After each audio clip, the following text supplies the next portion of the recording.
Hello, folks. This is Dave Tomlinson, and Robert Endeacott. so we're doing this under the guise of Nice and Revie does it, and it is Nice and Revie rather than Nice and Revie. And I'm sure Rob will just explain that.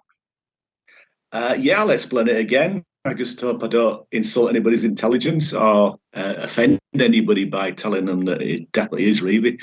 I've got, luckily, a long history with Leeds United, just like most people, and certainly those who are listening. And my dad worked there on the ground staff for nearly 30 years. And my mum met Don Revie a few times. Even I met him actually when I was a bairn, but I don't really remember it. So it doesn't really count. But anyway, my mum pointedly asked him, "How do you pronounce your surname?" And it certainly was Revie. And many other people have told me it's Revie anyway, but I know for some reason there is a belief that it's Revie, but honestly, I mean that includes players, ex-players, and colleagues, etc. But honestly and truly, and I've spoken with family members of Dons, and the answer has always been yes, it's pronounced Revie. For the record, my name you pronounce Tomlinson, so just in future, if you can stick to that, please, so we'll go into that. I So, just pronounce it. I just pronounce it twat. Sorry Robert, about that. Robert, I told Well, you last night. No, okay. If you want the full story, look in episode one. He goes on and on and on and on for hours. So I mean, just check it out there. But I think we're both quite up today after the happenings last night or the night before, if this is being recorded in 2 days' time. So, Rob, I know you were there. I had the pleasure of seeing Neil Warnock on Sky doing it. So I was watching from a distance. I'll give my perspective, but Rob was there firsthand. He was the troublemaker. Rob, I wasn't a troublemaker at all. no, tell us your experience. Well, I don't know anything about Neil Warnock, so you're going to have to tell me, mate, what happened. I will Because, do. I will do. like you said, I was lucky enough to be there. I'm lucky enough to be a season ticket holder for home games, but I haven't been away for bloody ages, to be honest. Well, actually, one game, and that was last season. And guess who that was? Sunderland away. Oh, But I got treated very well. So, and the Sunderland fans were great that night. But that night. I think probably opinions change over time. But last night was a fantastic event, really, wasn't it? And I, I must admit, I was thinking we'd get a draw. For some reason, I just thought we'll definitely scrape a draw, even though we were losing for a long stretch. Even though I predicted a comfortable 3-1 win, I believe, and I just thought Farke did really well with his substitutions, but he usually does. In fairness, I think the only criticism is that they're usually on too late, but not last night. Bloody hell! Just on that, I think it was this thing you've seen all day today. I don't think anybody has ever get two substitutions so right. Absolutely Yeah, so right. And I just yeah. wonder, when they scored, how was the mood in the stadium when they scored and when we were chasing it? So that first half, Rob? Well, from where I was, which is East Stand Up, you get quite a quieter vibe all round, and you do hear a lot of individual criticisms, and most of it was rather critical rather than being complimentary and positive in a way. Was sort of picking up on players' mistakes. But I must admit, when the subs came on, I sit with two of my bezies, and we both said, well, yeah, he's brought Struijk on because Ampadu will then go into midfield, and Rothwell is certainly a more positive, attack-minded midfielder, and that's not slagging Gruev off, but Yeah. I would have picked Rothwell over Gruev anyway for a home game. Anyway, it doesn't matter, does it? Yeah. It is what, a 16-man squad game now. It's not just 11 or 12, is it? So they all matter. It's not essential who starts. It's who finishes and who plays well. And Rothwell, fantastic. I mean, I always knew he could strike a ball well. He's a great passer of the ball. We don't see him shoot enough though. But the second goal with his left foot, and that. Well, I'm told that was a shot. I don't think it was. There's popular, conception that was a shot, but he was probably more on target than old Large's shot. His pass out to him. That was luck on our part, but we earned it. you sometimes deserve it, a bit of fortune. Let's be honest, whether Sunderland sat back deliberately in the second half or we attacked in number a lot more, who cares really? What their tactics were. We flooded them, and we deserved everything we got. I thought Sunderland played a good first half as well. But I was really surprised how good they were actually, but I do remember saying at half time, I think they think they've done it. I think they thought job done. I think, Billy Davis, job done at half time. When they yeah, go off like, "Yeah, it's a funny one, isn't it? Because they had to win, really. I I mean, know, I know. you know what? Seriously, nothing shocks me in this division. They could go on a 13 win run now, and good luck to them. Even if there's Robert, only I've 12 told you games left. before, do not wish other clubs well. Do not, because they wouldn't do the same for us. We might allow them to come up with us to spite the others, but we'll talk about them shortly. Well, I was reminded, or at least informed by a very good friend of mine, a Mackham, that everyone hates Leeds, and he only watched on TV because he was away working. But he said it's no wonder everyone hates Leeds. Your fans were a disgrace or something. So it must have been after the second goal. But it says everyone looked like a thug, and that included the women. Well, I think it was the web fingers we saw on the other side, and I heard that it was the ugliest set of fans they've ever found, and it was that one. And you won't have seen it. I need to get this right now. So he was going, and Yeah, people, he's really gloated on Sky. yeah. It was a scandal, wasn't it, as well? Yeah, well, he got in afterwards, didn't he? I think they were trying to track him down after they couldn't find it. Anyway, let's just come back to the mood. So, how was that? Because I've seen some games, but that was incredible. I can't remember it quite like that. And the aftermath of that, just the upness, the crowd, them, etc.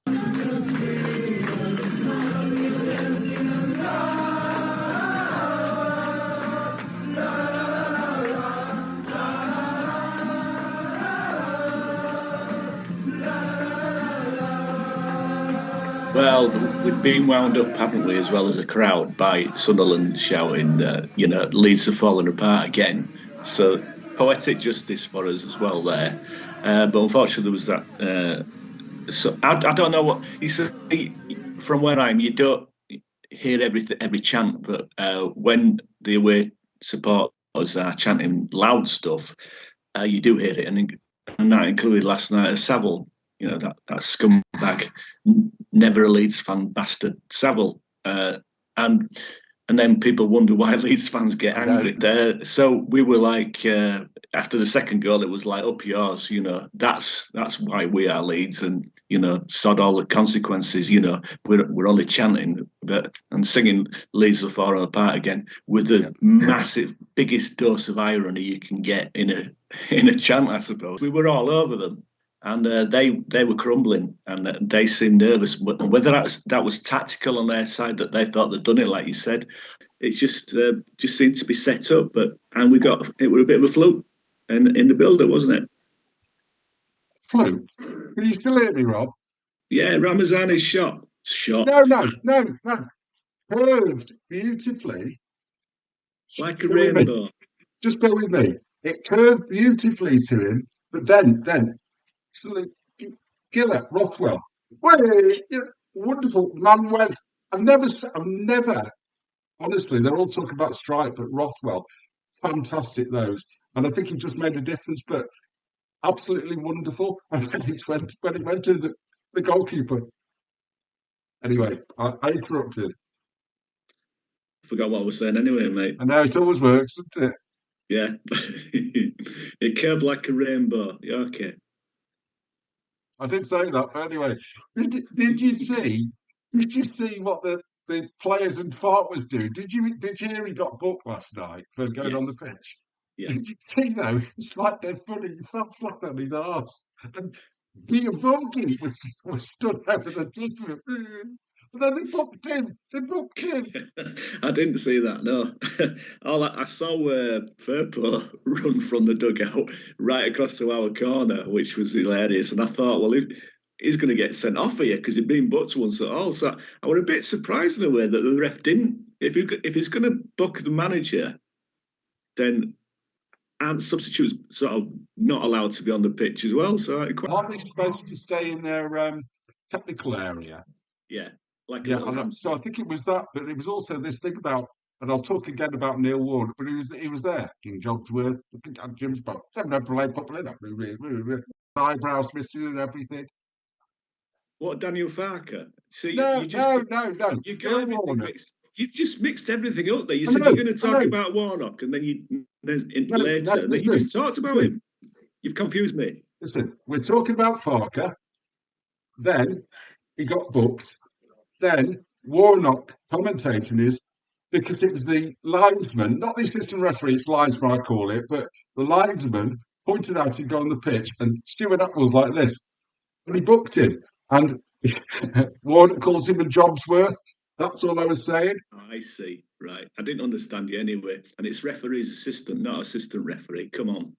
No, it's linesman. Like, get with the 60s vibe. It's lines person. Yes, Robert. Yes, Robert. Oh, come on. Now, move with the times, man.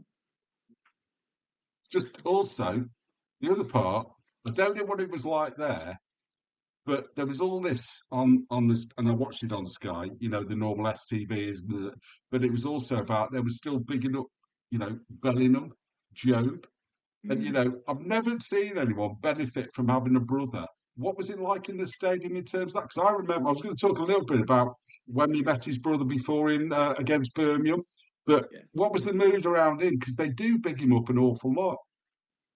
Well, again, we're miles away from away supporters, so I couldn't really grasp any sort of what they feel about him. But he does look a good player. He looks a decent player, certainly for this level. But I don't think anybody was particularly scared of him. But they play well. They play well at first. Hate admitting it, but it was like I'd also settled. I thought, really good when they equalised, and I thought a draw will do. That's all we need. But it's then turned.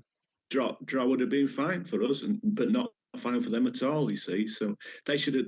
Yeah, they should have gone for it more. It would have been an even better game then, but for everybody. But obviously, it's just for Leeds fans, really. And I thought they'd see it out there myself, I have to say, but they didn't. Who cares around it? Okay, and I suppose the other thing, just want to say a little bit about. I have to say about Neil Warnock. He was on there. It was just actually. My wife said we took a lot of sense, and I slapped around a bit. I had to put her straight and all that. She goes, he's managed. He goes, well, he screwed us up. Good style, who fault?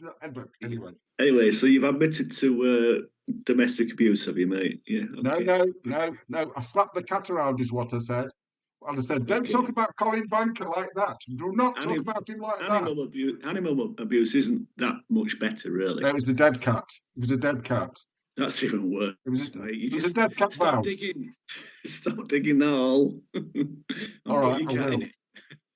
Just the only other thing I'll say is, I was doing what I normally do when I watch it. I got Wacko on as well, and it was like, thought I got banned because the servers all went down. There was meltdown. I thought I was all banned. Took me an hour to get back on. Anyway, because it was like, that type of night. There's all the stuff on Facebook today, loads of stuff. Felt like a real meltdown. But going on, where we are, 10 points above them. I think is it 7 above Burnley? Your masterpiece in terms of they scored loads of goals. So I think we'll come back to that one. 2 goals don't make a summer, as I said before. 2 above them, and hopefully more when we get there. Just give me a reflection on going forward the next week, where you think it leaves us. Well, I'll put it this way: we've got 13 games left. That's right, yeah. And Burnley, 7 points behind us, but it's as good as 8 points because of the superb goal difference that we have. So in effect, we need to lose 3 games and they need to win 3 games at the same time, as well as the rest, obviously. So yeah, I'm not being too cocky. I've been saying it for weeks, mate. I think we're well on the way to going up, and I think it will be as champions, and which is important to me. It's a bit more silverware, isn't it, and a little bit more money for the club as well. Anyway, excuse me. But as we both know, and others do as well, we've had bigger leads in the past, haven't we? And chucked them away. So we had the bigger leads. when we played Sheffield United, just got to beat them, Bielsa's first season, we could have stuffed this and we just fell apart. I remember Wigan Easter that year. I just hope it doesn't happen. But I think it's this thing about it's in your head now. It's this thing about we should be in. But the same happened last year. I just wondered, do you think it's a different side this year? It feels like it to me. It feels much more confident, more resilient, and more players that know what they're doing in that type of space. I think the spirit as well amongst the team and the squad and the whole club probably, the camaraderie is much better. And that's not disrespecting to anybody last season, any of the players. But yeah, we just got a better family spirit about it all. I think it really is important. Also, I think what is significant, and I'm hoping it will be positive rather than negative like last year, the international break could be significant. So we need to sort of have a review then after the come back, because we need to see if we've got any injuries. Thankfully, though, Wales are playing, but it won't be in a vital, crucial playoff decider like it was last year, because the Welsh lads were absolutely good. And I think they were physically tired, and I think there were possibly a couple of them in slightly niggly injuries anyway. But more importantly, the heads are gone. I think that, maybe I'm wrong, but I don't think we saw the same players. Certainly looked like it. Lost. I also just want last point about last night, and I know we talked the other night when we had the first episode of this. I know we talked a little bit about Matteo Joseph and how he was really struggling. I thought when he come on last night, actually looked back to the old one. He looked like he didn't score, he didn't do that, but I thought he was definitely much more confident, much more up for it, much more competent. I don't know what the view was in the stadium about that.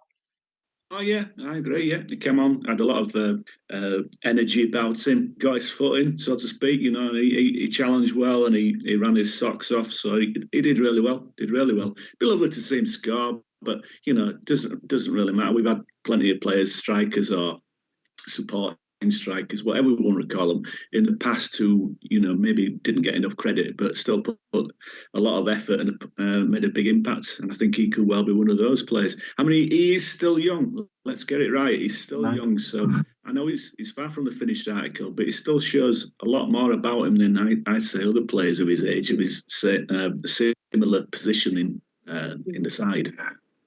You also said that he got his foot in. I think there was someone got more than his foot in on him. That 09, when he that time he brought it away and was going through. I don't remember it, to be honest, Dave, and I've not seen just halfway. Highlights. He was just turned away and he was open field. Just body checked him. Oh, he's a twat. Excuse my French. A twat. Yes, is that a Junior Mackham? A twat. That player is terrible. I don't like him. I've seen him in other games as well. Yeah, he's not good enough, and his attitude thinks, and he should have been sent off anyway. Also, the thing when they equalised, who put the ball in the Mackham's net? He did. He did. Right. Anyway, go ahead. Finish of a crucial week. We know what's happening in a week's time. Ham-face and co, what's your view? I know you'd say pie-face, but I go ham-face with a ham sandwich, and I might put that on later. But what's your view about the Blunts? I haven't really got one. It's just about us. That's all I'm concerned with. If we play to our potential, and if we go in with the right attitude, which I'm sure we will, nothing to be scared of in this division. I'm not meaning to sound cocky. I just think that's how it is. I think that's how it's turning out to be. The team and Farke are just they've suddenly upped at least one gear. Let's forget about the FA Cup, because they did. Yeah, we're on. I think we're on our way, mate. Like I said, the only possible drawback could be the international break. Yeah. Let's see after that. But now I'm brimming with it. I think they're fantastic. To fight back as well. Let's face it. I think a lot of people were thinking, "Oh, here we go again," because we were 1-0 down last night for a long stretch, and then I was more. We've done it before. We'll do it again. We'll come back. But I've been happy with the draw. But so. I'll be happy with the draw next Monday, but thoroughly thinking that we can easily win it. And I think actually it's exactly that. What you said there, I couldn't agree with more. This is about us, not them. They'll be shitting themselves about what we do because it could finish them off. And his 2 points that he's already got in the bag and his ghost table will be gone completely. And I'd love to see that on his slap slapping around the face. But yeah, anyway. Anything else you want to talk about tonight? You want to talk about them Muriels that we did talk about the other day and your famous position in the Athletic? Anything you want to say? Well, it's like you're challenging me or goading me. It sounds like I'm you not don't want goading to you. talk to me. I'm inviting you to advertise freely for your artistic bent. Sounds like you're disrespecting me, to be honest. Rob, when have I ever disrespected a soul in my life? I'm never sarcastic. I never take the piss. I'm always absolutely serious. I don't know how you can talk to me. I'll talk to my many thousands of fans about this. I love you. I love you barred from this channel that I've invited you on. I can't imagine where the idea comes from. Sorry about that. Yeah. Exactly. So do not spread rumours. I will not have it. And when No, I I'm won't marching spread into them. Poland next year, I will tell people like you interfering. Elon got me there for a bit. Oh my Gideon. Anyway, have we found out who's stolen Neil Warnock's eyebrows yet? Who's stolen the what? Neil Warnock's eyebrows. He's done it himself. It's like again. It was on Wacko last night. He was there with his big pantomime day haircut, no eyebrows, and his nose, and it's when he shaves it there as well. I've never seen anyone like. Anyway, as Mrs. says, he talks a lot of sense in. Just wish he was a decent manager. He wants to get into management in. Anyway, Rob, I think we better leave it there before we lapse into the normal swearing that you're You've always asked me about guilty of. Muriels. Muriels. Oh yes, yes. As I said, you were saying I was goading you. I was trying to move on, but feel free to monopolise the I think airways. you've just proven I was right there because you just moved on, haven't you? Ignored me. It's dementia, Rob. It's dementia. And you're not saying anything. I'm giving you all this space now. Right. I'm just having a drink, that's all. Yeah, murals. Some people like to call them murals. Yes, what would you like to know, David? So, it's just, there has been quite a lot about that. And I know that you're doing, you've got 3 up already. I know you've got some others planning. Do you want to say anything about what the plan is? And if people wanted to see them, what do they need to do? Are they open to the public? Can people go down? What's the idea behind that? And what have you still got planned for that side? And where is it, more to the point? Because a lot of people won't know. God, there's a lot of questions there. Right, yes, it's on a plot of land, a large plot of land opposite the South Stand, and it's on Elland Road. So directly opposite Billy's Bar, and Billy's Bar is part of the South Stand, and you look over the road, and in fact, there's a zebra crossing there as well. That's not a real zebra, it's a crossing called a zebra crossing. And it's about 100 yards back, and you can see, at the moment, you can see Billy Bremley mural, Eddie Gray mural, and John Charles mural, which I've just really finished. And it's just behind the old Peacock, isn't it? For those that it's between the Peacock and the subway. You can't miss them when you walk by. Is it open to the public? Well, not really. But while I'm down there, people are more than welcome to just come and see me, or even wave, or even if you really want to shout abuse at me, I'll have my earbuds. I'll have pie with them. Pie or a nice cup of tea with 1 sugar, or even better, honey. That'd be really nice. Just Walter's head for a sandwich. And I'm not greedy, mate. Oh. Jesus.